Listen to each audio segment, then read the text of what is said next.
hawdka ayuu maalmo badan ku jiray baahi badan oo gaartay dawladda Soomaaliya waxay cafinaysaa dhammaan kooxaha argagixisada ah horjooge Ibrahim Aadan oo ka tirsanaa 16 sano ay nagar qabe ka tirsan khawaarijta al-shabaab kaas oo u dhashay sida uu sheegay dalka Yemen a'uudu billahi minash shaytaanir rajiim bismillaahir rahmaanir rahiim alhamdulillahi rabbil alamin wal 'aaqibatu lil muttaqiin wa la 'udwaana illa 'alal zaalimiin والصلاة والسلام على أشرف الأنبياء والمرسلين سيدنا ونبينا محمد صلى الله عليه وسلم فقد قال الله تعالى في كتاب العزيز لئن شكرتم لأزيدنكم ولئن كفرتم إن عذابي لشديد صدق الله العظيم ما أنتم عن كور بحنينا هولقلدي مالمها السعودية أو بركيسناي waxaan rabnaa inaan shacabka Soomaaliyeed ogeysiino guulaha ay gaareen ciidanka xoogga dalka Soomaaliyeed howlgal barakeysan oo balaaran ayaa wuxuu ka dhacay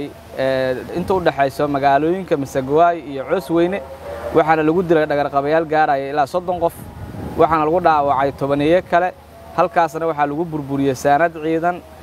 sidaas oo kale waxa lagu burburiyay halka ay ku dhuumaaleysanayeen kooxda khawaarijta al-shabaab dhinaca kale howlgal ay fuliyeen ciidanka xoogga dalka Soomaaliyeed iyo dadka deegaanka ayaa waxay ku soo qabteen dhagar qabe ka tirsan khawaarijta al-shabaab kaas oo u dhashay sida uu sheegay dalka Yemen asagoo raba inuu doon ka raaco magaalada Mareeg ee gobolka Galgaduud dhagar qabahaas wuxuu cadeeyay inuu ka tirsanaay kooxda khawaarijta al-shabaab wuxuuna ka fakaday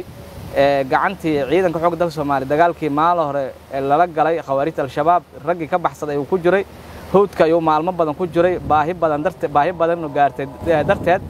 ayuu wuxuu go'aansaday inuu kooxda uu ka tirsanaa isaga baxo wuxuuna u dhashay dhagar qabahaas dalka Yemen waxay ciidanka xoogga dalka Soomaaliyeed saaka ay soo qabteen dhagar qabahaas waxaana la horgeey doonaa hadii alla idmo maxkamadda sidaas oo kale howlgal barakeysan ay fuliyeen guutada 17aad ee kumaandoosta gorgor xoogga dalka Soomaaliyeed ayaa waxay ku dileen in lagu magacaabo Zakariya Cabdulqaadir Shabeelo oo naaneystiisa ahayd Cadnaan waxaana lagu dilay deegaan la yiraahdo Shaam Garre hoostaga degmada Oodhegle horjoogahan ama dhagar qabahan wuxuu ka tirsanaay kooxda khawaarijta al-shabaab wuxuuna u qaabilsanaay markii hore miinooyinka wuxuu ahaa madaxa miinada degmada Oodhegle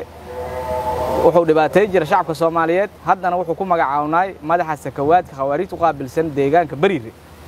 dhagar qabahaas oo mar walba caadeystay daadinta dhiigga islaamka ah iyo inuu dhibaatay ummadda Soomaaliyeed oo mar walba baad ka qaado iyo mar oo miinooyin u dhigo ayaa ciidanka xoogga dalka Soomaaliyeed gaar ahaan guutada 17aad ee kumaandoosta gorgor ee xoogga dalka Soomaaliyeed ayaa khaarijiyay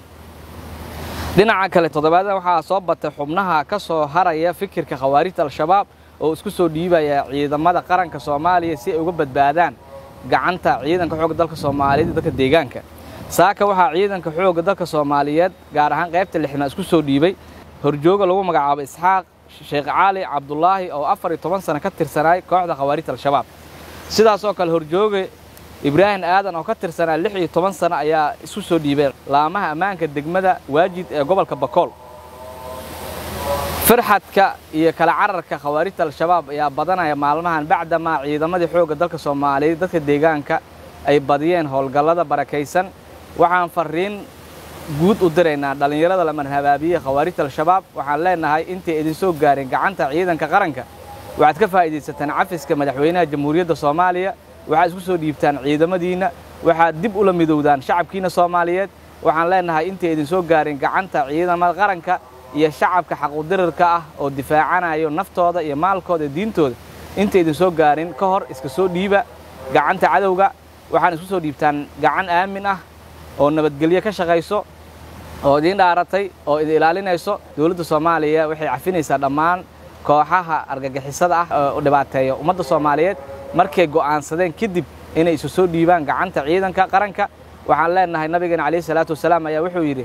at-taa'ibu min ad-dambi kama la dhanba lahu qofkii toobadkeen wuxuu la mid yahay qof aan dambaabin walaalow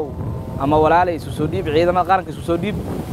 waxaad ka faa'iideystaa cafiska madaxweynaha jamhuuriyadda dib kasta aad gasho ummadda Soomaaliyeed ka gashay shacabka Soomaaliyeed dawladdu ku cafinayaan